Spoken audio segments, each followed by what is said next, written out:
Good evening and welcome to another episode of Let's Chat with Carlette and Kinte. How you doing tonight, brother? I'm doing wonderful.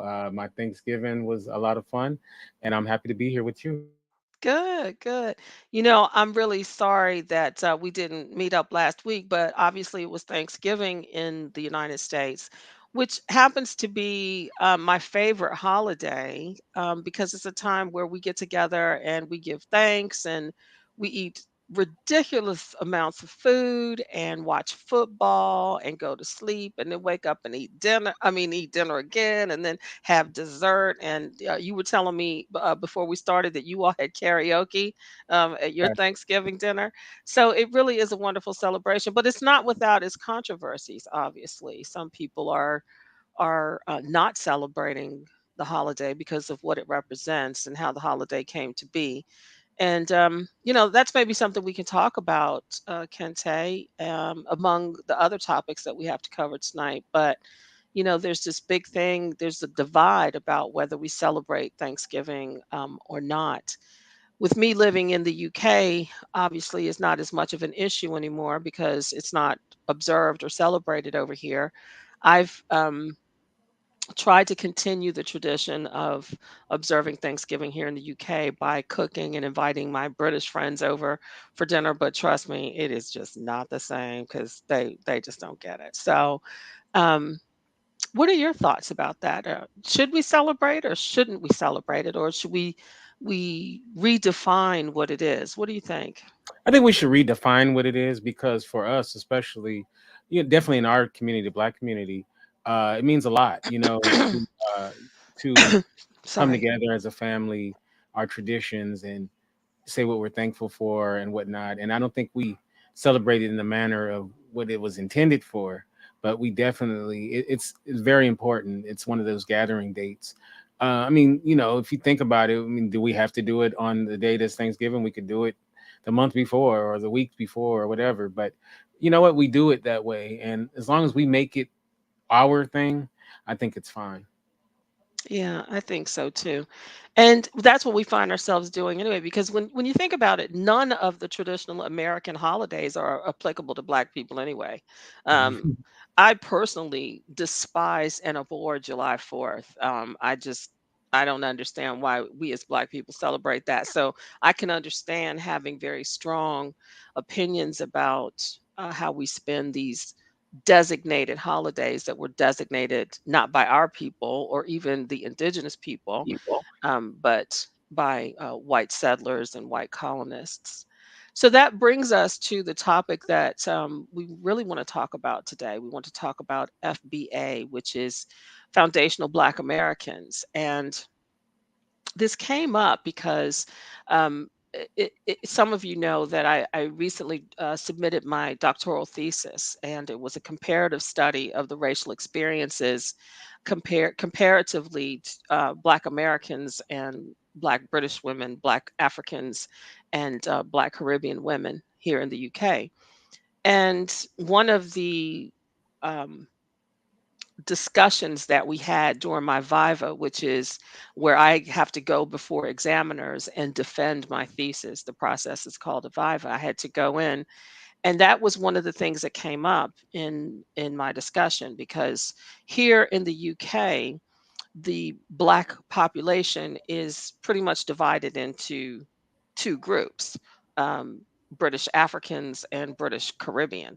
And of course, there are subgroups within those larger groups, but mostly the Black communities are divided in two like that. But in America, we have no such division. I just grew up. I'm Black. I didn't identify, as anything other than being a Black American. And then the term African American came along, and I absolutely hated that term because I didn't relate to African heritage at that point. Like I said, I considered myself to be American, but also uh, African American isn't necessarily a Black person, because if we're talking about a South African or an Indian Ugandan or something, we're not specifically talking about Black people when we use the title Black American. So I really hadn't thought much about it. And I know in the 60s, Negro was disavowed because of Jim Crow and wanting to separate ourselves from the pre-civil rights era. So I really hadn't given it much thought until this question came up during my defense. And now that I'm doing my revisions and corrections, I have to address this. And so when we had the Black Canadians on a couple of weeks ago or a few weeks ago, FBA came up as the term that encompasses kind of how I feel about not being a American, African American, or any other designation outside of being Black. So, Kente, you are the expert on this. So, I thought that we could spend our time this evening talking about foundational Black Americans and take that to wherever it leads us. Yeah. Okay. So I think the best way to start is, for a long time, going hundreds of years, Black people, we've been trying to get our reparations due to the atrocities that our people went through during the slave trade, and after the slave trade, and Jim Crow, and everything. And so, w- I guess the first kind of in this recent Well, uh, can I talk. can I just elaborate on the reparations part just for a minute, just for people who are listening? The reparations really are grounded in the fact that Africans and Native Americans or indigenous Americans built America. It was the whole infrastructure and institution of America was built on the blood, sweat, and tears of our ancestors, and without pay.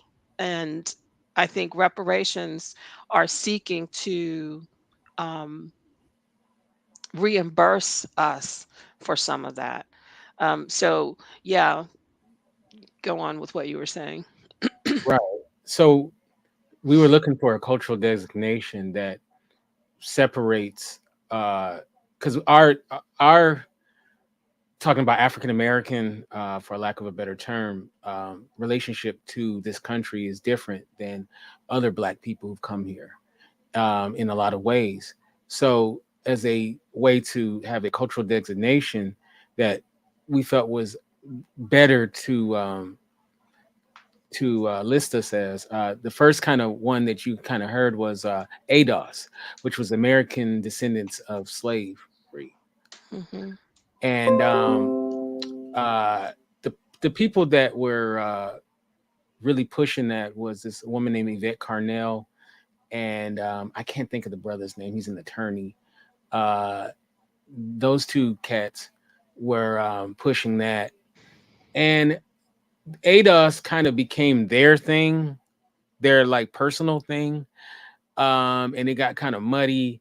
And I'm gonna just be honest with you, I'm not a fan of those two people, Yvette Carnell, and I can't even think of the other dude's name.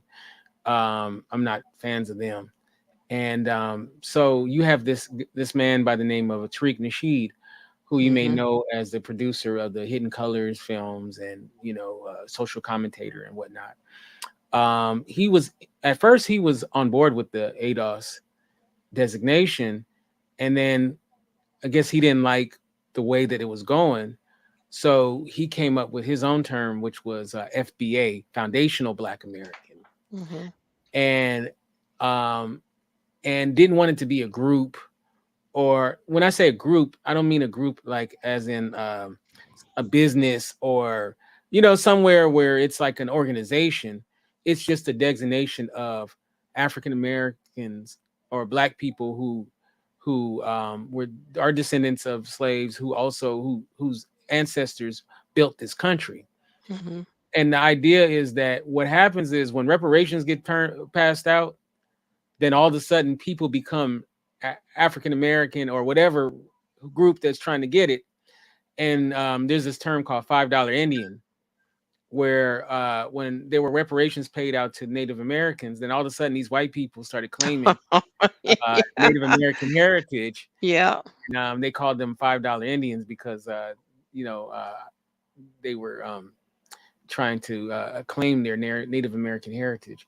Hmm. Whereas the idea is when the reparations start flowing, we don't want people to all of a sudden start claiming that they were black when Or these they're not. people of color. Right, right. And also we need the designation because we are a specific group. Yes. Yes, we are black, and black. You know, you could say black. We're black people that includes Caribbean and African American, and I mean, sorry, African American. Well, African American, but people from the continent as well and other places.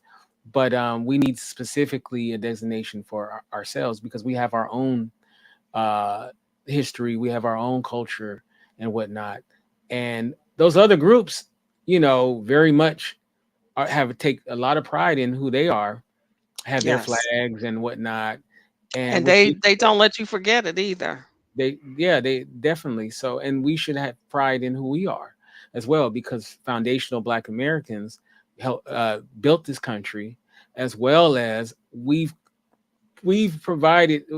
contributed to culture uh in ways that no other group has. Mhm. You know, because a lot of times they try to make it seem like we don't have a culture. We have no culture. We are culture.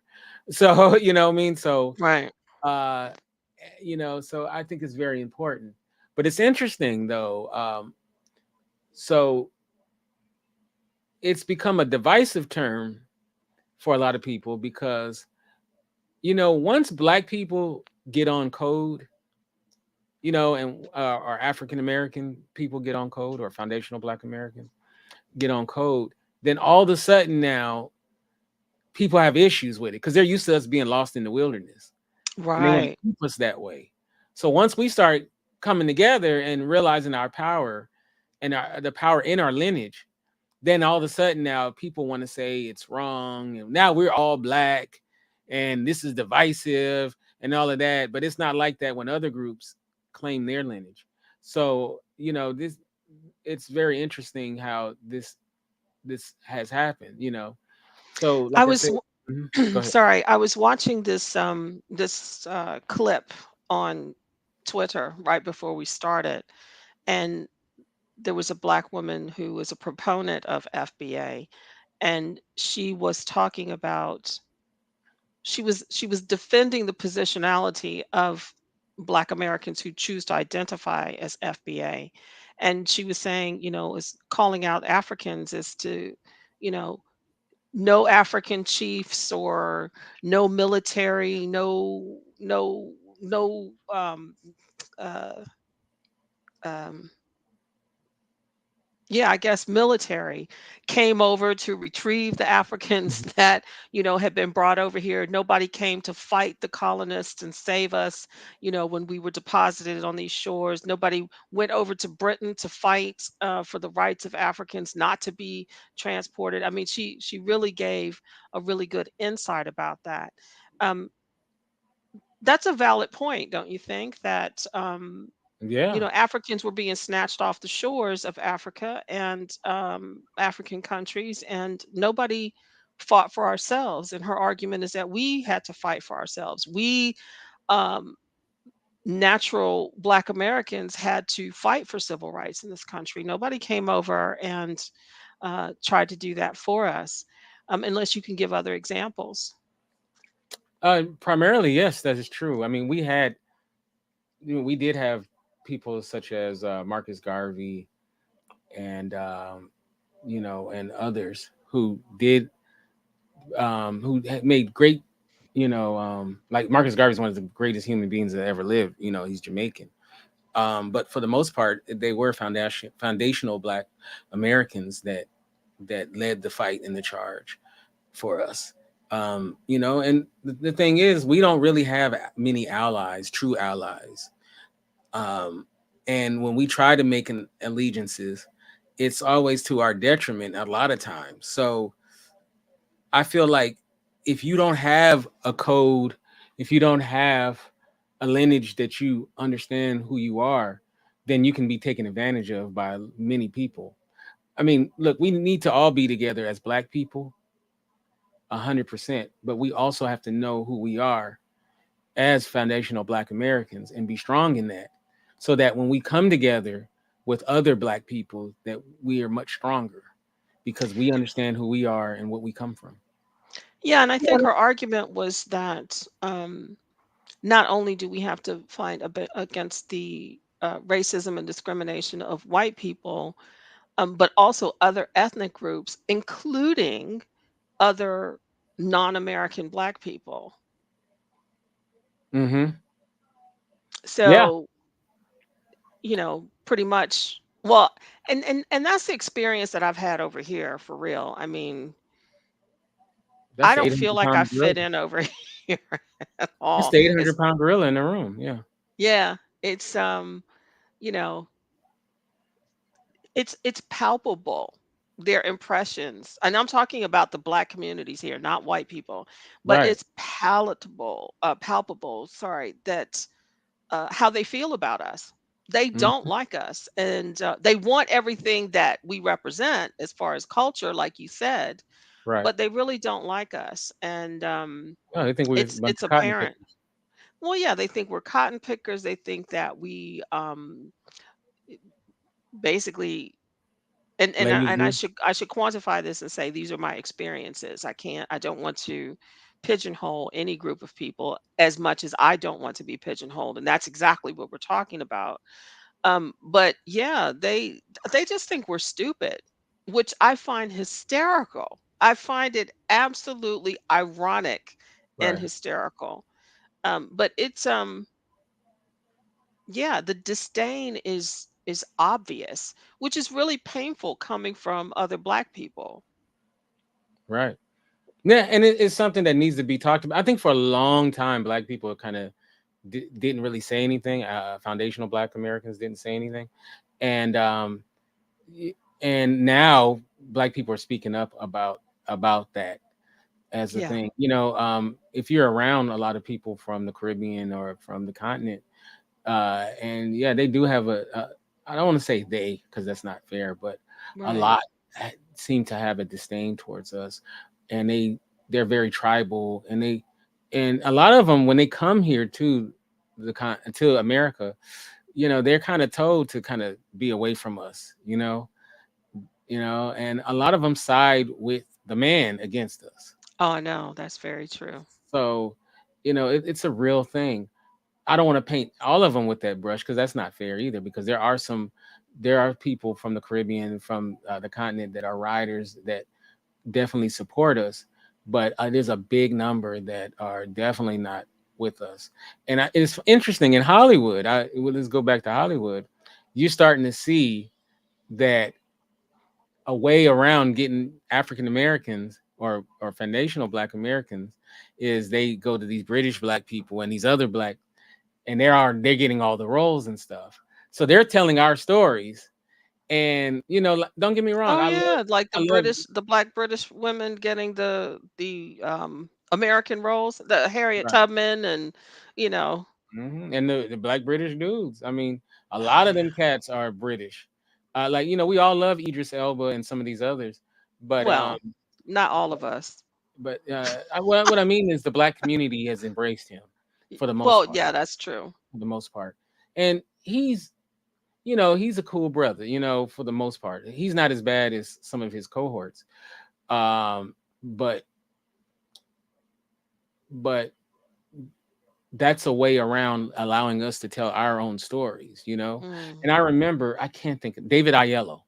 I mm, think I think that's how you pronounce his name. He played mhm. Martin Luther King in the film Selma, and I remember him saying that he thought he was the great choice to play Martin Luther King was because he was British Black, and Martin Luther King didn't really mean much to him. Oh Like, God, I remember that. Yep, and I remember that. he said that he grew appreciation after doing the research to play him, but he was just a dude, you know, and he thought that was the best person to play him because he was divorced from it. He said he has, then he kind of cleaned it up or tried to clean it up. I said, no, I had great admiration for him, getting to know him, but he wasn't like, it wasn't like how we revere African, Martin Yeah, Luther of King. course. And I say, no, that's bullshit because I'll take it back years before that. Denzel Washington, when he played Malcolm X, he told this story about how when the word was out that he was playing Malcolm X and the movie was being made, he was in the Black community all the time. He would go to barbershops and people would be like, "Hey, don't you mess it up." Like he felt the weight of I got to bring it as a foundational Black American. This is an important person and story. Like he felt that weight, and personally, he felt that he wanted to do it because he had admiration for Malcolm X.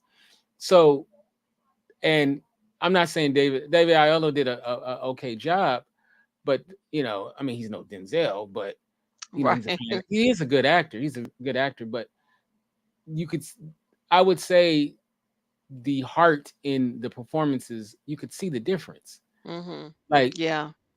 like there's a heart, there's a heart in the Malcolm X performance versus the Martin Luther King, that is just, you could see the difference. Mhm. And then you have people like Arrivo, who played Harriet Tubman, and that movie's horrible.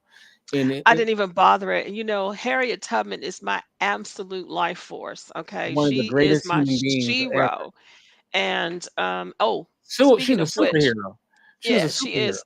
Speaking of which, if you haven't read this book, Mm, get it, because I'm always popping out my books. right, right.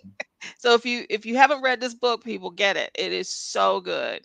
That movie was a disgrace, absolute disgrace to one of the greatest Black women who ever lived. One of the greatest humans that ever lived, Yes, and but was, she was a Black woman. yes, yes. Um, ah, this is Trina, who is Uncle Kente.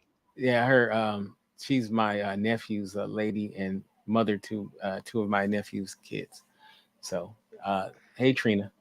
Um You know who else comes to mind? Another mhm, British actor who I'm actually happen to really like this guy much better than Idris Elba, but mhm. um, Chiwetel Ejiofor. Oh, okay, yeah, he's a good actor.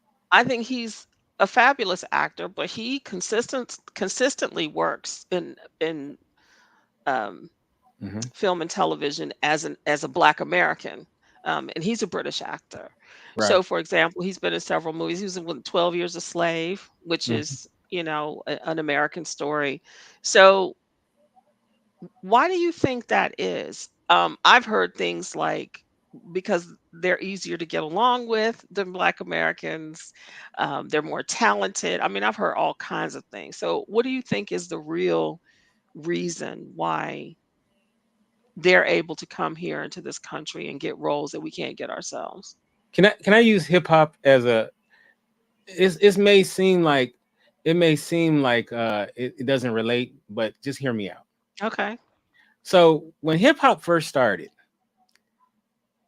now remember all those party songs that came out, like, fun party songs? A The lot of people Sugar Hill don't. Gang and stuff, you mean? Right. A Uh-huh. lot of those guys, not the Sugar Hill Gang, but other, those were real gangsters making those songs. Like they were Oh, yeah, real okay. street guys from the street that will shoot you in the face. They may have been making fun songs, but they were really, like, no joke. Like they were really no joke. So what happened was they started getting the music industry doing hip hop. And what happened was, um they in the music industry is a predatory industry. Yes. So they steal your money, right? Mhm. These people in suits steal your money. Now, here's the thing: is when you steal somebody with, who wears a suit, what they do is, to handle it, they go to court, right, and they let the lawyers duke it out. Street dudes don't go to court. Right. Street dudes go to the record label with guns, and they handle it like that. So what happened was, the industry realized something. We want that energy of these street guys, but we don't want necessarily these street guys. So what they started creating was the studio gangster, which was the guy that looked the part, Right. said the part, but when Mhm. we screw him over, he's gonna go to the lawyer route. He's not gonna go the gun route. You get what I'm saying? So Yeah, yeah. it's kind of like that with the British actors, or being black roles. Is like, it's like, oh, okay, we don't have to get the real deal. We'll be these people that are more amenable to our BS. That, if we want them to do something strange, they're down with it. You know what I'm saying? and then we won't look Or they racist. won't find it as offensive. Right. So, because, there's a long history of black people, foundational black Americans, when they want them to do something weird that they weren't cool with, saying, Mhm. hell no, I ain't doing it. Right. A brother, please, I'm putting this out there in the world. I think I said this once before. Avery Brooks, who was Yes. on the show Spencer for Hire, played Hawk. Yes. I'm putting Mhm. this out here. I want to interview him so bad. But he's Mm. one of the great examples of a black man who got a role when they wanted him to do some strange shit. And he was like, no, I'm not doing it. Right. I'm not doing it. I'm going to have a big ass gun. I ain't no damn sidekick. I'm going to have my own agency. I'm going to rewrite my own dialogue to make it real. You know what I'm saying? So when you're dealing with that energy with a lot of, that usually comes from a lot of foundational black Americans, will have that. I mean, don't get me wrong, you got your coons who are foundational black Americans as well. Mhm. So they don't want to deal with that. They live among us, Kente. We can't Right, get around them. right. They don't want to deal with that. They Mhm. don't want to deal with, oh, I'm doing this movie about uh Harriet Tubman, and the villain of the movie is a black man. You know what I'm saying? Right. Foundational black Americans, we idolize Harriet Tubman. Right. We're not going to allow that. Right. Most of us. Don't get me wrong. I'm Mhm. sure they can find a few that will. But what I'm saying is, but Cynthia Erivo has no connection to that story. Not really. I don't Mhm. care what she says. Mhm. She's our hero. So you can get someone that smells, you know what I'm saying? It Gotcha. smells like it's steak, but it's really spam. That's like that alcohol-free Heineken. You know, it's like, why would you ever have that? And yeah, I totally understand what you're saying. Yeah. So, It may and look like a duck and walk like a duck, but it's not a duck in this case. right. And to be fair, there's a lot of cats that are from the Caribbean or the continent that I like. Like I like John Boyega. I think he's a very fine actor. He's done some Mhm. really good stuff. And Daniel Kaluuya, I thought he was excellent playing Fred Hampton in that movie, uh, Judas and the Black Messiah.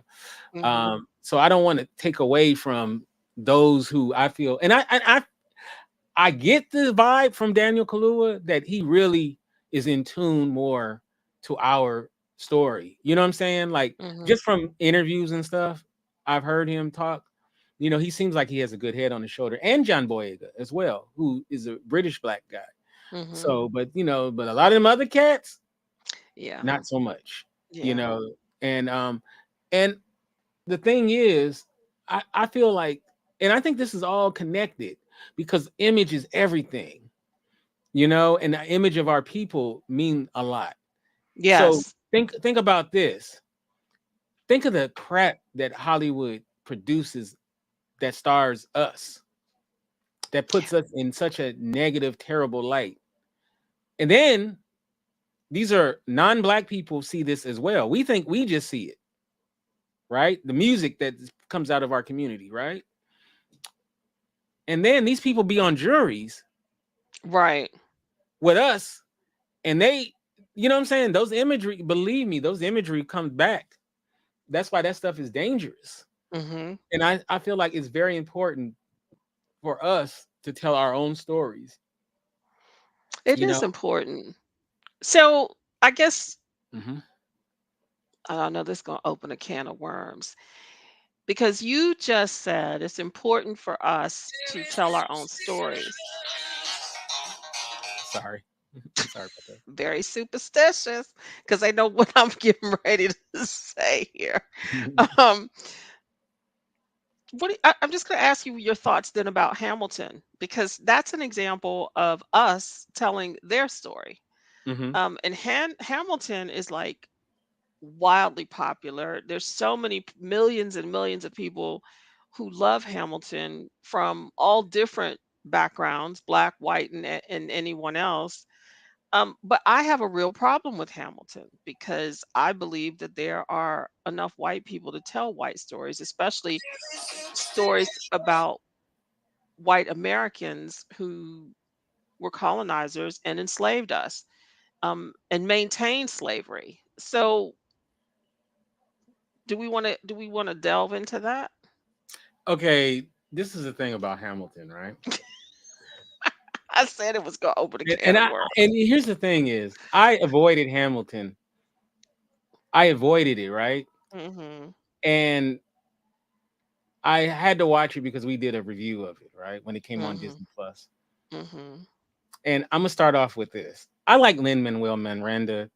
Dude is freaking talented as hell. That guy is like a machine.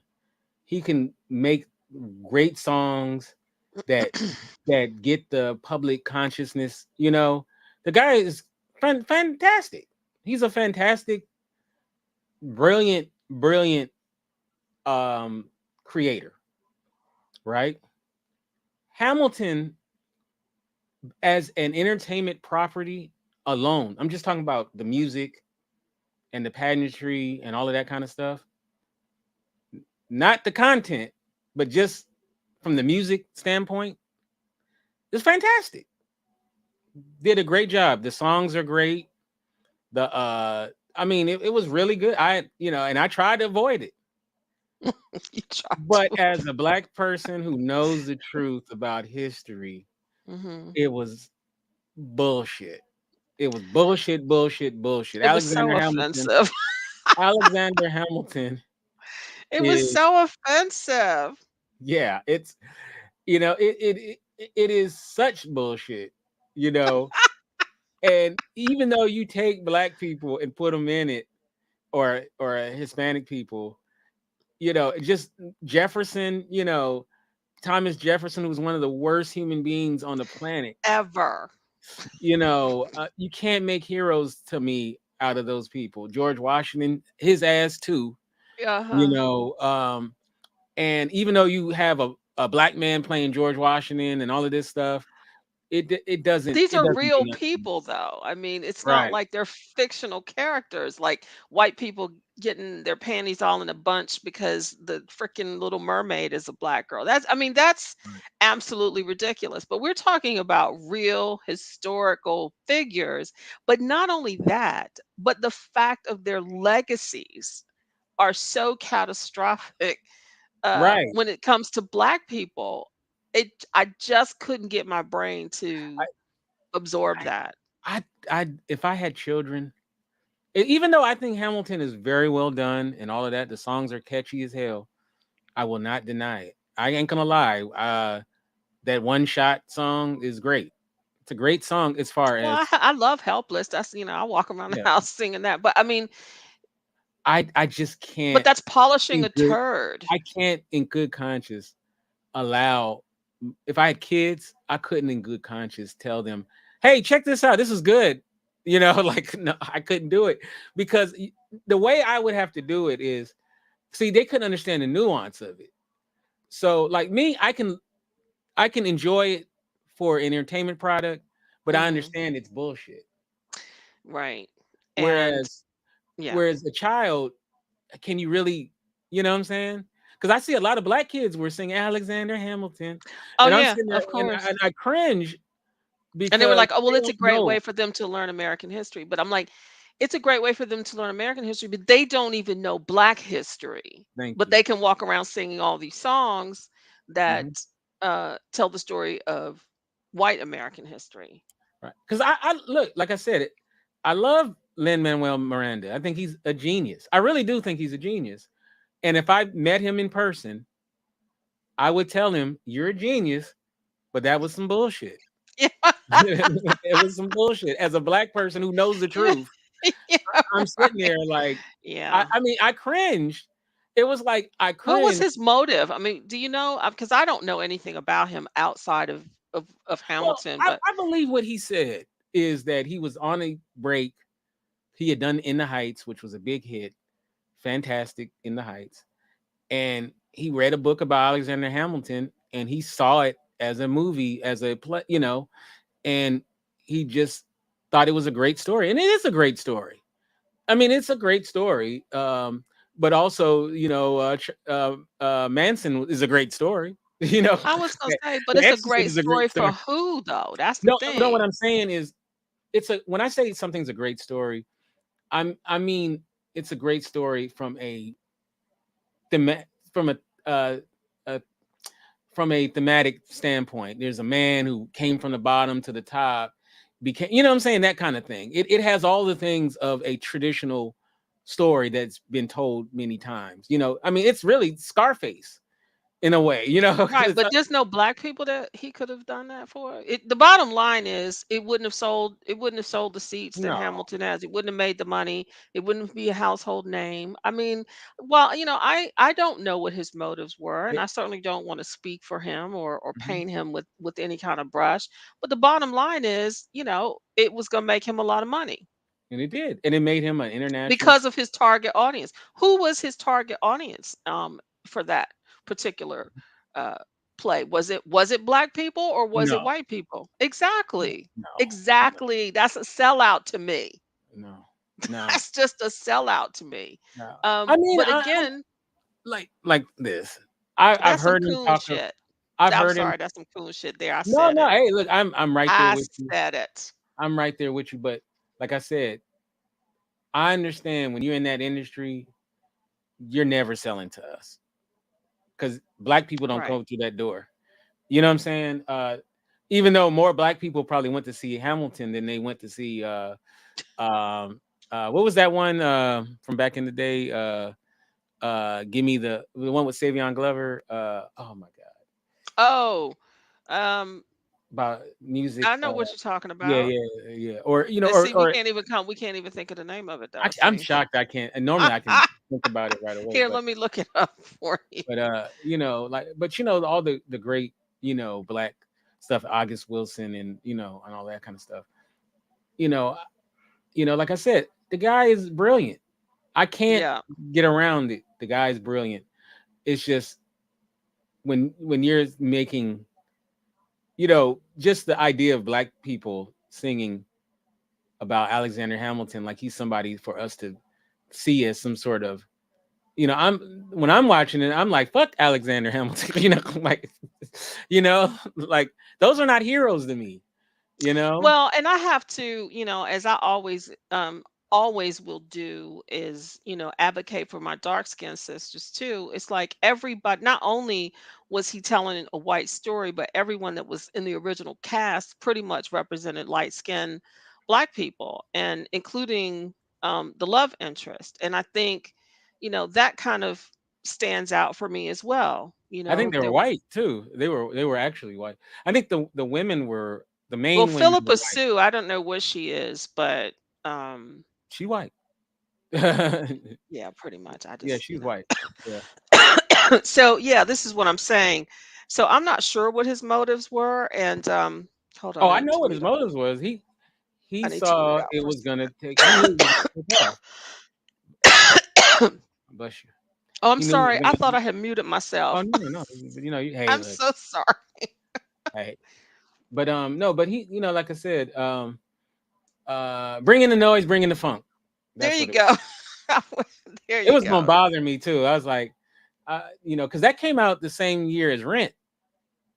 Did you know that? That Yeah, came out it the did. same year as Rent, and they went to war with each other at the Tonys. I remember that, and it actually, I was surprised. It actually did fared well as far as the awards, which I'm not a fan of Rent, but anyway, that's another story. But I That's just I another don't one, get isn't that. it? That's I don't another get one. I don't That's get why another that one. is so beloved. I mean, that I tried to watch it. I didn't watch the movie, but I tried to watch the play on tape and just to see what it was that everybody was so crazy about. I And can that theme understand song, the theme song itself was just like, ugh. corny as hell, but I can understand why Hamilton, because the music is catchy. I mean, the guy can make a catchy ass song. He's the Moana and Encanto and all of that stuff. The guy is, he keeps doing it over and over. He's a great person to bank on because he has this innate ability to come up with stuff that people just love. Whether you love it or not, the public do. So, Hmm. and he does it in different genres. The guy's a genius, and I like the guy. I really do like the guy. As as a person, you know, as an entertainment entity, but I would tell him to his face. I would give him both Yeah, I because want I, you. you know, I'm being Yeah. honest. I'm being honest. You're a great talent, amazing talent, but it was hard for me to get into that Hamilton from knowing the real history, and because there's a brother that made a play Yes. that went up against it, Yep. and you know what? Kudos to Manuel Lin Manuel Miranda, because he could have easily just said, "F that dude, he's crazy," or whatever, and he didn't take that tact with him. He you know he I mean, he didn't say the guy was right or anything like that, but he didn't just like trash him or whatever like that. So I don't know, man. You know, like I said, it's tough sometimes because someone can make something that is very good as a entertainment property. It's like, think about like a lot of the rap songs that came out back in the day, right? Like Two Live Crew and NWA and stuff. As a song, the beat is great. You know what I'm Right. saying? But what are you Right. singing though? What are you really singing? You're singing Okay, so I have an example of that. right, A perfect right. example. You know that song Hmm. by Next, Making Hmm. It Hard for Me, right? Okay. So I that was one of the little catchy tunes that I just thought was, oh, I like that song, and I and even knew the words to the song, and you know, I was in a clothing store and the Hmm. song came on through the music and I'm just singing and then it finally registered to me what they were saying. I was thinking it was a guy saying that he liked this girl and she was just making it hard for him, that she Right. was just giving him a hard time and she was not being available for his advances. Okay, until I was in that clothing store and I'm singing my heart out and then realized, oh my gosh, that's not what that means at all. No, not at all. That's why I'm laughing. I'm like, "Ah, that's not what I So got out of yeah. that song." Maybe So because I'm yeah, they nasty. dressed they put it up in a little nice tune and yeah, like Cake by the Ocean, Right, right, wait, when you're talking about licking frosting off your own hands, I'm like, oh no, they're not talking about real right. cake. We know what they're talking about.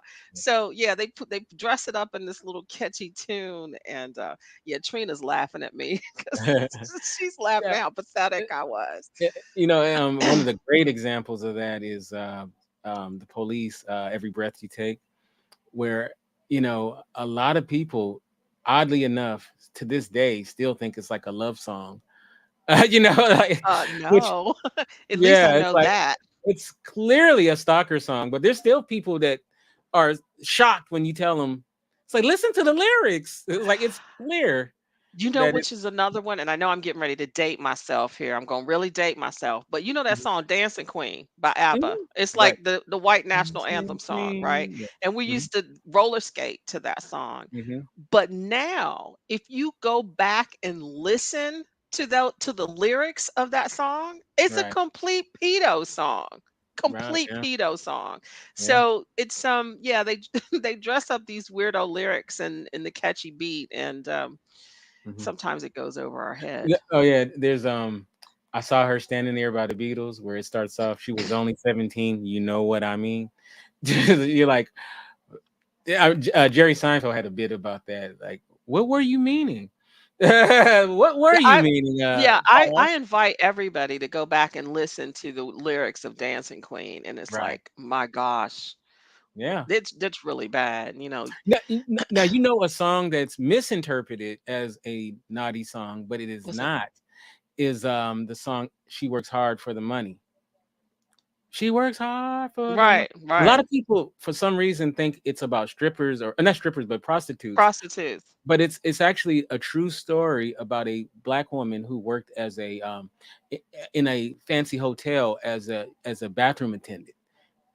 So Oh, it's I like see. telling her story, but for some reason it became the international prostitute theme song, you know, like, but it's really a cool song that's giving reverence to a real black woman that really exists who worked very hard for her money, and you better treat her right, you know. But Yeah. a lot of people, you know, are, I mean, I for some reason thought that until somebody, a friend of mine, was like, no, no, I no, always thought that. Yeah. yeah, but no, actually, that's what it's about. So yeah, I guess I we think could we do can do this a all whole night though, right? We could right. we could really, cuz that song Native New Yorker, like Mhm. the way it starts is like a young and pretty New York City girl. You grew up walking riding the subway, um speaking that street talk or something like that, and it's about this young native New Yorker girl. But it's I don't know. I totally forgot what I was going to say. So we can move on Nah, to it's all something good. else. But it's when Yeah, these lyrics, going back to Hamilton and what we were talking about. Yeah, he's dressed it up and put a pretty bow on it, but it's still, problematic. yeah, it is. But again, we can't really take anything away from him because he's a billionaire and we're Right. not. And you know, and it's really hard.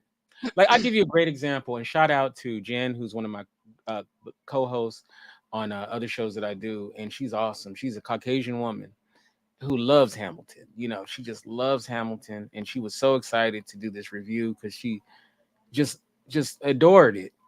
And so when we did the review of it and whatnot, and of course I have my issues with it, and it was hard to explain to her, she's a very liberal person, like, it's easy for you to just kind of dismiss, in a way, the things that I find problematic as a black person because they really affect my community. You know what I'm saying? So I'm not saying that she doesn't care or anything like that. That's not true. But I get it. If it doesn't really affect you, it's kind of hard for you just looking at this as a great piece of art, right? Well, I don't, it's like this. I don't agree with that. If you saw a movie, if you saw a movie and it was about your mama getting violated, it would mean different to you than someone who's just watching a great movie that happens to have a scene where a woman's getting violated. You know what I'm saying? Like, it means more to you. So when I see these people, like, I don't have genuine love. Like, I don't have admiration for these people. These people were monsters to me. So to do songs and stuff to make them kind of like heroes, you know, with hip hop and stuff like that, it's problematic for me, and it doesn't tell the real story. It cleans it up, you know. It's Well, like, black people wouldn't have even been allowed to be in the theater with the characters that these people were portraying. right. And I just want to go back to the white woman that you're talking about. Hmm. I think it's willful ignorance. I think it just takes a level of empathy to understand, because if somebody is telling you something, it's one thing to go about your business and not know something. But once a person tells you something and then you still refuse to see it from their point of view, then that's willful. No, no. Let me be clear about that. Um, it wasn't that once we had the conversation about it, she could understand it. Oh, Before okay. the Yeah, you didn't add conversation, that part. I'm sorry. Let me be clear about that because I don't want to put her in a light that she doesn't deserve. But Hmm. but what I was really getting at is she's watching it as entertainment. You know what I mean? Just entertainment. And whereas I don't watch it like I don't watch 12 Years a Slave as just entertainment. You know what I mean? Right. I wouldn't watch go down the list of stuff about our people as just entertainment. You know, but here's the thing though. I don't think black people do that with other tragedies either though. Like, I don't think black people watch Schindler's List as just entertainment. You know what I'm saying? Like, Exactly. so I feel like our community is very sympathetic about what happens to others. Whereas Yeah. I feel like other communities in a lot of ways is like, oh well, you know, like Django, right? I can't stand that fucking movie. And I couldn't even sit through the whole and thing. and the And idea Hateful of Eight either. Oh, that's horrible. The But first making 10 minutes when I heard that N word so many times, right, I just turned it off. right. I can't. I'll be honest with you. I don't like Quentin Tarantino as a No, human being, neither do I. and I feel like he's overrated. And Well, the you number know, of people who idolize Pulp Fiction who can cite complete dialogue from that film, I don't get it. I'll tell you this: when I first saw Pulp Fiction, although I cringed a lot. Hey, what's up, Ryan? Happy birthday! Today's Ryan Perez's birthday. Happy birthday, Hi, Ryan. Ryan. Happy birthday. My I birthday is on Friday, so we oh, fellow Sag, okay. and you're a Sag too, Kente. So Yeah, we yeah, Sag is it's Sag season. yeah. When I first saw Pulp Fiction, I ain't gonna lie, I really did enjoy the film because it was although I did cringe at a lot of stuff in it. Oddly enough, we I just rewatched it like a couple of weeks ago. I hadn't seen it in years. Hmm. And honestly, I didn't like it at No, all. I mean, it's not there's even good film work, um I mean, I didn't and I rewatched the movie Reservoir Dogs as well. which is I watched those superior two to. movies. It's really good. But that movie's racist as hell. Like there's literally no black people in Reservoir the movie. Dogs. Yeah, when Oh you God, rewatch yeah, it, and it's like there's and they still talking shit about black people. Like every yeah. movie he makes, even if there's no black people in there, it's like, but he's supposed to be so cool with the black people and stuff Oh, like I know. that. I hate him. I I can't absolutely. stand him, I cannot and I stand didn't like him, what he and I'll did with put that Bruce on Lee in record. that Hate movie. him. I didn't like Who? what he did with Bruce Lee in that movie. Once Upon a Time in Hollywood. Uh, Mm. and you know the fun, he did that where to make the white guy look superior, he had Bruce Lee getting his ass whooped, you know, by the Brad Pitt character. And initially he wanted it to make it be Jim Brown. He was going to have Jim Brown supposedly getting beat up by that character. And and here's the crazy thing was he wanted to make it where the Brad Pitt character beat the shit out of Bruce Lee, right? Yeah, right. Brad Pitt, to his credit, was good friends with Brandon Lee, Bruce Lee's son, Hmm. and he said I couldn't in good conscience portray that. He said, "Yeah, can it just be a draw?" The reason why it's only a draw is because Brad Pitt said I was friends with his father and I just don't feel comfortable doing that. Hmm. And that's why they kind of fight to a draw in a way, but he really wins. But so I'm not a fan of Quentin Tarantino No, as a human being. I mean, no, exactly. He's a scumbag.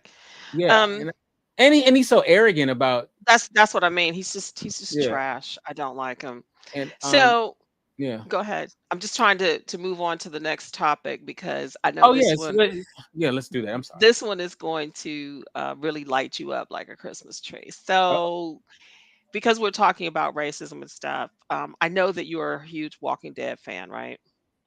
no, I mean No, I enjoyed it in the I'm being beginning. a little facetious, but Right, right, right. um, I haven't so seen it's the last come two seasons, to an end now, thank and you God. know that I stopped watching The Walking Dead like season 6 because I Right, just could not take it was the hard. racism and the emasculation of black men and just the whole.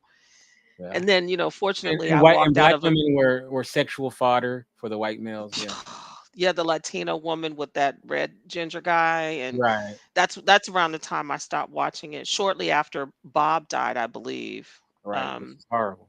so I wasn't around in the later years, but just from what I've heard, it didn't really get much better as far as the imagery of black women because Michonne, who was this warrior goddess pretty much when she was introduced into the show, um, you know, I heard was just taking care of the white children and, you know, Right, had hooked up with Rick and all this. right. So I guess we'll end on it as we started off talking about FBA and then we ended up here in film, but it's really kind of related together because they still are not telling our stories the way that we should be represented. Is that a fair statement? More than fair statement. It's the truth. Because I It's the mean, truth. other countries, if you look at other world perspectives or other world views about black culture, really what they have to go on is the extreme of us being gangster and ghetto or being bougie and posh like the Cosbys and things. There were some shows that really came within a close proximity to the average middle class Black American, and I would say that was probably A Different World Living and single, Single. What was living it? single, Living living single. Single. Yeah. Yeah, and those type of shows. But I think overall that television and film can be, not all in all cases, but can be very toxic, especially to FBA individuals. So do you want to have a final word about that? Yeah, you know what's so interesting about that, and this goes in. We need to do a show about allies. Um, the people who create the film and television are quote unquote our allies. These are the Democrats. These are the most liberal Caucasians on the planet, And and let's that's be what they clear, they're produce, self-appointed allies. right? And they foundational Black Americans. That's you, Trina. These are African Americans, Black people or descendants of slavery. Um, so she was asking what is FBA. Hmm. But the these are the most liberal people on the planet, right? And this is what they think of us and what they produce. Yeah, And these are your allies. And yeah, this is how your allies think of you. And they want to keep you in this light. They yeah. want to keep you. Oh, what's up, Jorge? That's my homie, the big homie Jorge. He's in the house. Hi, Jorge. They want to keep you in this light. What does that say about who our so-called allies, the people that we vote for? You know, do they really have our best interest at hand? Hell no. And it really it burns me up. And you know, the sad thing is, most people they just it's just a movie. You putting too much into it and whatnot. And I'm telling you, if you think about this.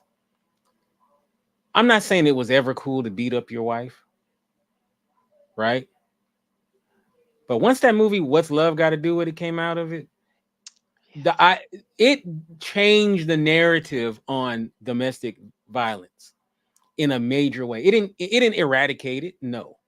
But before, if you said, you know, I slapped her around, I mean, you know what I'm saying? Like the now it's like if you touch a woman at all, you're a pariah.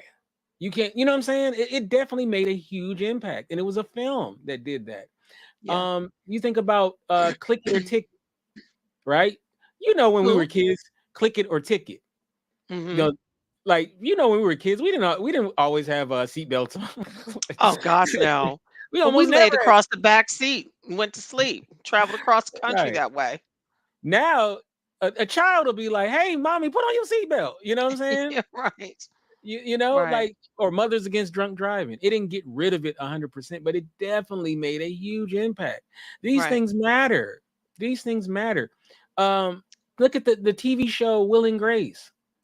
Made a huge impact in gay rights. That show was huge because you got to see gay people as just regular people they were just similar to you, right? I remember that Click It or Ticket. Hmm.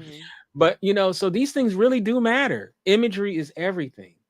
You know, I always say that TV show 24 helped Obama because if you remember the show um, David Palmer, the character played by Dennis Haysbert, was the president. He was a tall black man, dark skinned Yeah, that's black I love him. Now you want to talk about somebody who's a tall drink of water. That's man. who I'm talking I would about. love to interview him, by the way. Yeah. But if you think about it, America loved David Palmer. He was a great president on that show, and this was before Obama, right before Obama. He was from Well, let's not Illinois. forget Michael T. Williamson too. And I did interview him. Oh yeah, he's crazy. Yeah, he's a great guy, really great guy. He was another president, wasn't he?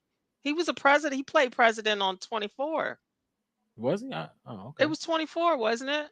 I don't think so. No, Michael but T. Williamson? You know who no, I'm but talking about, right? I know exactly. That's Bubba. Yeah, Bubba Gump. Um, But if you think about it though, that came just a few years before Obama. And yeah, remember, like when his character was killed off, spoiler alert, uh, like people were sad about yeah. him, and he was dignified. They did a great job on portraying him as a dignified person. He even though he had scandal in his family, but he was pretty much scandal proof. His character, because he was. I remember when the white president couldn't handle it with the terrorists, they brought him back in to be the shadow president because the white guy couldn't handle it. Mhm. Like what I'm saying. So, but these things do matter. These things matter. Like the film Wakanda Forever, right? My friend Jorge's Mexican, right? And we were just talking about how in that film they're showing the Mexican, the Mayan influence characters in there, and this is the first time in that's ever been really shown like that. You know what I'm saying? Mhm. So Mhm. how many young Mexicans are going to see this and be inspired by it, Right. as black people were inspired by the first film, and the second film as well to a certain degree. So, these things do matter. So when we act like it doesn't matter, it's really disingenuous because these imagery is everything. So when you have those positive images like that may matter, what do you think the negative stuff? And I'm not saying every person of color needs to be a saint. You know what Right. I'm saying? That's not fair. I mean, that's not real life. But there's a way that I call it black misery porn. Stuff like Yes. Precious and Monsters Ball and that kind of stuff. The black misery Oh porn. God, Monsters Ball. What Yeah. a ugh. What, What a stuff like that. terrible film. Yeah, the greatest review I ever read ever was if someone can be if a film can be convicted of a crime, Monsters Ball should get the death penalty. Yeah, and that was a really weird year at the Oscars Right. because she got an Oscar for that performance, and it was the Right. same year that Denzel got a Training day. reward, the award for Training Day, which, that man has been in so many films that are prolific, Right. and they they rewarded him on a film where he played a coked out, crooked, dirty cop, and I think they were sending a message that that's how they see us.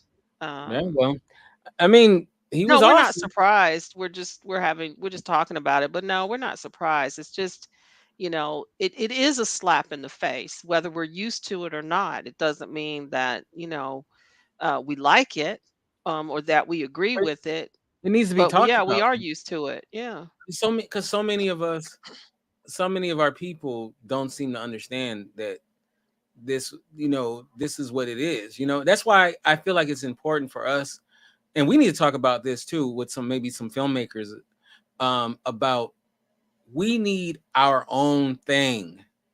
We need to be our own green light. And I feel like, okay, this is something I said when the first Black Panther came out. Love the film. I love Ryan Coogler, and most of the people that are in it are awesome, right? Chadwick Boseman, rest in peace, awesome. And, all the actors that were in it. But I also said the movie's dangerous because what happened is before that film, there was this great push for Black people to start creating their own Hollywood, right? Mhm. And in a way, I felt like that film killed that because there was this fake thought of the illusion of inclusion, right? And not saying I didn't want that to be successful and stuff, but I didn't want Black people to think that was, oh, this is our time now. We're going to shine and all of this stuff. And I really feel like at the end of the day, none of us became billionaires because of that film. You know what I'm saying? If you really Mhm. look at when you saw the breakdown of what the actors got in that film, they didn't even make a whole lot of money. I think I think Chadwick Boseman got like $2 million, something like that, for the film, and everybody else was like in the hundreds of thousands or something like that. They didn't make a lot of money in that film. And so when they was making all those billions of dollars, we were acting like that was coming to our community. And no, Disney, you know? And the truth is we need our own Hollywood, for lack of a better term, where we, because look at Bollywood. Indian people were not getting the love from Hollywood. So they created their own Hollywood. And man, they come to them because it's so successful. Nollywood in Nigeria is Oh popping. yeah, Nollywood. Yeah. Yeah. And now they got them, you know what I'm saying? When you have your own thing, they will come to the table. And this is something I really truly believe, and we could talk about this on another show, is you had they messed up with Tyler Perry. I'm not a Yeah. fan of Tyler Perry, but Tyler Perry tried to give them Medea. He tried to give it to them. They wouldn't take it. They didn't see the value in it. The best thing that ever happened to him was being rejected by Hollywood. That was the best thing that happened to him, because then he was forced to use his own money, and that's why he's a billionaire right now. Is because he kept the ownership in his thing, and they learned a lesson from that. Because if you notice, all the black talent that are creators, not just actors, but who are actual creators of content, you notice they all got bought up. So let's start off with Donald Glover. Donald Glover, great talent. Donald Glover, Atlanta, and all of that stuff. They locked his ass up. Not Idris, Issa Rae locked her up. HBO locked her up. Ryan Coogler, right? Great talent. They locked him up. They said, "You're gonna make your great arts under our umbrella." You know what I'm Mhm. saying? Mhm. And it's a bunch of others too. Chandra Rhimes, Netflix pieced her off, and she was already with ABC before I that, was gonna say ABC snatched her up first right? And because then she Netflix, was what 3 solid hours on the best night of the week, Thursday, from 8 to 11. So it was Grey's Anatomy, How to Get Away with Murder, and Scandal, all right? back to back. He says, "What I mean, lock them up." What I'm Mhm. saying is they didn't let them, because if you don't sign them to contracts or deals, then they're forced to go out on their own and create content that they'll own, right? And that's how you become a really like a billionaire. See, Tyler Perry never got locked up, and he was forced to do it on his own. And that's how he was able to become so wealthy, was because he owned all of his content. Right. You want to Whereas, tell Jorge what you mean by locked up? right, that's what I'm saying. So what happened was, Hollywood didn't make the same mistake with others who came behind him. So Donald Glover, FX locked him up to a deal. You know what I'm saying? Meaning that whatever he creates, FX will own it. They pieced him off a bunch of money, but there's a cap to what he's gonna make off of it. He'll be very well off, but he ain't gonna be like Tyler Perry. Right. Same thing with Issa Rae. When she was building her thing on YouTube, so you get it now. So what Mhm. they did was, the great talents, they started locking them up, the black talents, and Yeah, but others Shonda too. Rhimes, though, let's go back to Shonda Rhimes for a second, though. Mhm. She might have distributed on Netflix, but um, they don't have creative control over her. She has her own production company, just like Tyler Perry, and owns her content, but she may have contracted it to Netflix, and I think that's the difference No, because sh no, no, no. I mean, there's a lot of people with production companies, but Netflix owns the content. What I mean by that is they paid a lot for it, well, that's but true. they Especially with, like, actually, with Bridgerton, yeah, right, that's definitely Netflix owns that, right. even though she So wrote it. she works, like, because Tyler Perry don't work for nobody. Right. He That's has true. he has I understand. relationships with different distributors and stuff, but those people work for, they have bosses, you know, whereas Tyler Perry don't really have a boss. Now if he takes a role in a film, he Well, has a boss. could is that possibly what he did differently is because he owns his character. Right, Like, she doesn't own the character. I mean, the Bridgertons was written by somebody else. You right. know, it's not like she owns those characters or that they're even original characters that she created. Hmm. So yeah, I get it. So Jorge, But I guess I wasn't a little unclear on that as well. you know what? It's like this. They got that term. We all got to wet our beak. Yeah. Like it's like because I'm sure I guarantee you when they saw what Tyler Perry did, they said we're not gonna make that mistake again. We're not gonna sit Because there we and can't let. have too many of those out, right? Right, right. Because look at it. You don't think Donald Glover could have on his own built an empire? The guy's brilliant. What about Jordan Peele then? Jordan Peele, he's locked up too. He's with Universal. Mm, He's with he's working under a system. But you don't think that he couldn't have done that, if he was free to to create. Like I remember, and it's pissed me off when the Straight Outta Compton movie came out, and I saw Ice Cube and Dr. Dre. Ice Cube is worth estimated $400 million. Dr. Dre is 800 to $1 billion, and they mhm. were talking about they were hoping Universal gave them $20 million to make the film, and I'm sitting there like, why? What but you telling me you guys couldn't have financed that yourself? Right. Like Universal made hundreds of millions of dollars off that film and still is making money off that film. You know, so you got to invest. Like one thing you could say a lot about Master P, but one thing Master P did that I wish more people. He always bet on himself. He invested his own money into stuff, and that's why he became so successful. Was because he didn't take record deals that were being thrown at him, because when he saw how the money was gonna go, and he realized that, oh, I can do this myself. We really, we need to really look at what he did as Yeah. I mean, he made a lot of mistakes, of course, but there's a guy, LeVar Ball, who's Mhm. crazy as cat shit. Yes. But what he was trying to do, oh my God, if somebody who was more sane, well, I guess you got to take some insanity to try to do what he was trying to do with the shoe, starting his own shoe company and all of that kind of stuff. Like it was genius. He made himself an easy target, but what he was trying to do was brilliant. And I wish more of us saw the value of that. He is annoying, but you know what? That character he created also helped put him in that situation that he was in too. So you get sometimes you got to take the good, the bad with the bad.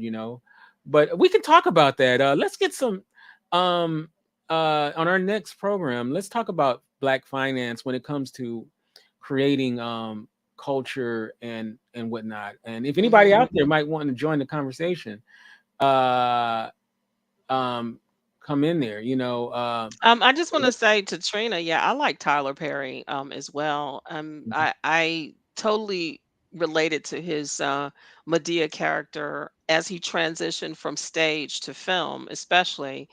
But also the fact that he really demonstrated his cross skills. So he played this over the top um, grandmother figure, but then he stepped out of that role and did films outside of that character where he played him, he represented himself as far as like Alex Cross when he crossed Mhm. over and started doing those films, the James Patterson stories. And yeah, I think he's a very talented man. I think he's very smart, very, very smart, and very, very business savvy.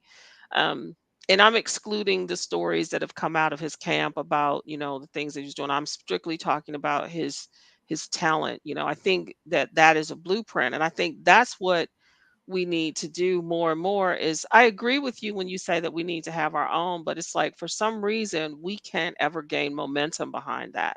We cannot get those who have made it into those seven digits to reach back and They're um, waiting for a green light. I'm like, why are you create waiting for a create green our light? own world. Because this is what I was going to say earlier. I don't know if we, well, I'm going to throw it out there and say that I believe that the civil rights movement did more harm to Black people than it did good. I'm just going to put that out there.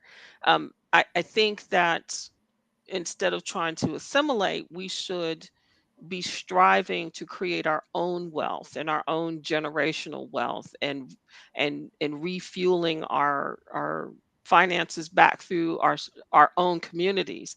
And this is really why I had the real issue with Hamilton, going back to Hamilton that we were talking about. Hmm. I just wish that we would become more independent and less reliant on um, white supremacy. And it's because they have convinced some of us, not all of us, that we don't have money. That's Right. the bottom line. They have sold us a lie that we don't have money. And that is so not true, because several years ago, and I don't even know what the current figure is, but several years ago, we alone, as the Black community, which only make up 13% of the US population, 13%, but yet we accounted for almost $400 billion toward the gross national product. Right. So that alone tells you that we do have money. But I think until we realize that we can be self-sufficient, that we're going to continue with this post-traumatic slave syndrome nonsense, believing that we have to kowtow to the I almost said massa, but you know what I'm trying to say, right? Mhm. So this has been a great show, and we just want to give a shout out to everybody in the chat, to Jorge and Trina and Melvin and Ryan, who were very active in the chat. Thank you all for that, and thank you for joining us. So we got some partying to do this weekend. All Carlette right. celebrating her birthday on All Friday. And right. She's finally Kinte, turning 21, y'all. how dare you? It's only 20. What are you talking about? Oh, my bad. My bad. She's not Yeah, I legal, wish. y'all. Stop checking her out. She's not legal yet. So, I've been living over here in the UK for almost 5.5 years, almost 6 years now, and I haven't been to Scotland yet. So I we're can't wait to heading go. out to Scotland tomorrow for the first time, me and my daughter, and Oh, gonna wow. go to Loch Ness and all that. But let me tell you something. Oh, give me. It's the You gotta take a selfie. coldest time of the year to be going to Scotland. It's gonna be freezing. But I'm ready for it. But You think you'll see Nessie? oh, they debunked that years ago. But it was the two old guys that was going out there with the Right, right. that's hysterical. But I want to give a shout out to Amr Anwar, who is a criminal lawyer who does a lot of civil rights work. And 7 years ago, there was a black man in Scotland named Sheku Bayu, and Hmm. he was attacked by the police and Mm. beaten very much in the same fashion as George Floyd Oh, and wow. killed. And it has taken 7 years for this inquiry to go before the Scottish court to have these police officers indicted. Wow. So, Amr Anwar, who is the attorney, I've been following him now for a couple of years, and I'm finally going to here. I'll put it in the chat. How do I put a comment in there? Oh, How do I put it? oh, I'm in the trying to, little comment section. yeah, in the Just chat post it. box. Huh? Yeah. Just in the comment section. You just post it. But I don't see where anywhere to put it. So Uh, anyway, I don't see how to post a message in there, but his name is Sheku Bayu, Sheku. That's the first name, and Bayoh. So if you look that up, because I can't put it, I don't know how to put the comment in it. Oh, I see. I didn't log in. That's the problem. oh. Yeah, I didn't log in. So Mhm. the inquiry is going on now, and he died due to asphyxiation just like George Floyd did, and this was Oh, seven wow. years ago. And they've just now having the inquiry in Scotland. And so um Amber has invited me to be able to sit in on the inquiry on Friday, which to me is very On your exciting. birthday.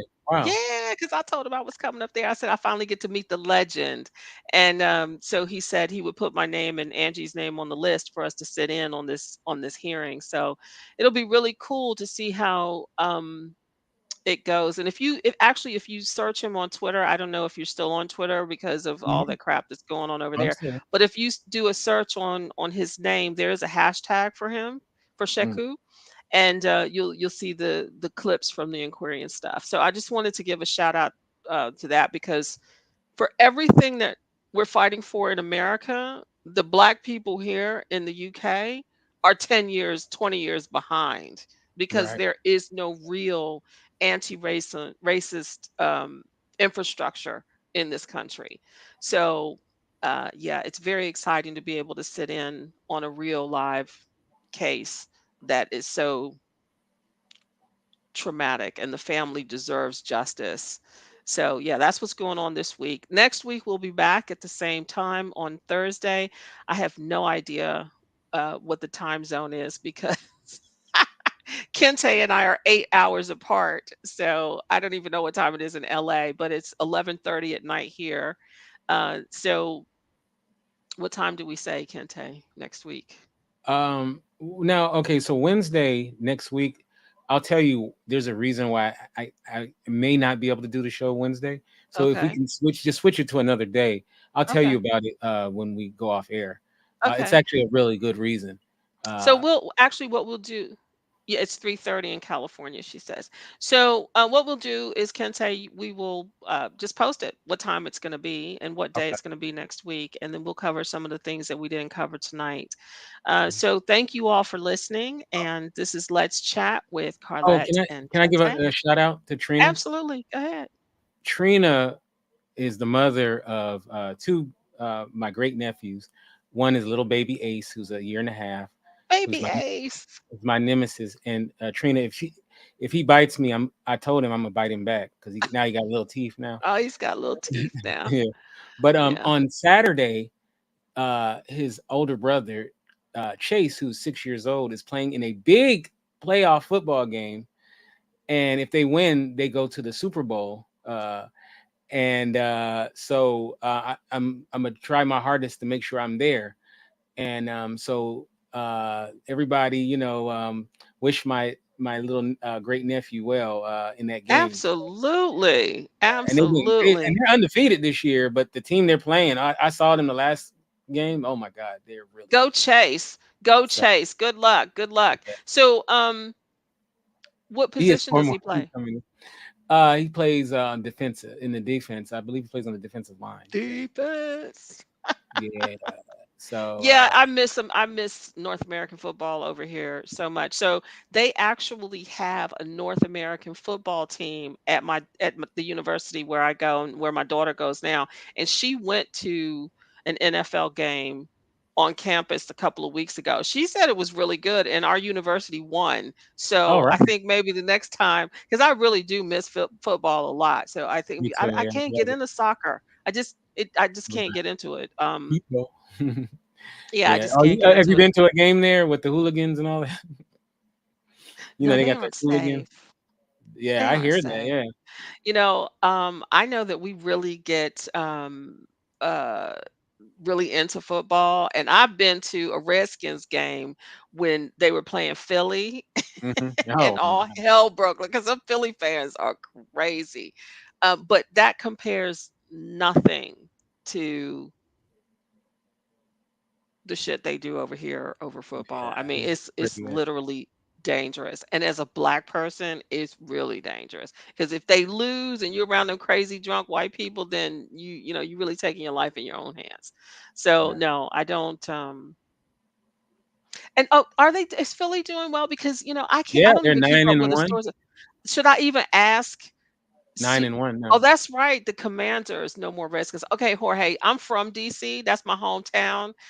Just like when they changed National Airport to Ronald Reagan National Airport, it's like, yeah, there's some things, Jorge, I'm never gonna change about. So it's gonna be really. I remember when the Bullets. It used to be the Bullets, and now Right. they're the what they Wizards. call the Wizards. Wizards. And they Terrible. never, I mean, how the hell are they wizards? They never take our advice on what they should be called. Because I Right. guarantee you, no real Washingtonian voted for them to be called the Wizards. Nah. Just like the Commanders, they wanted the team to be called the Monuments, which absolutely makes sense, right? Right. So Yeah. yeah, the Commanders is a strange name, but Yeah.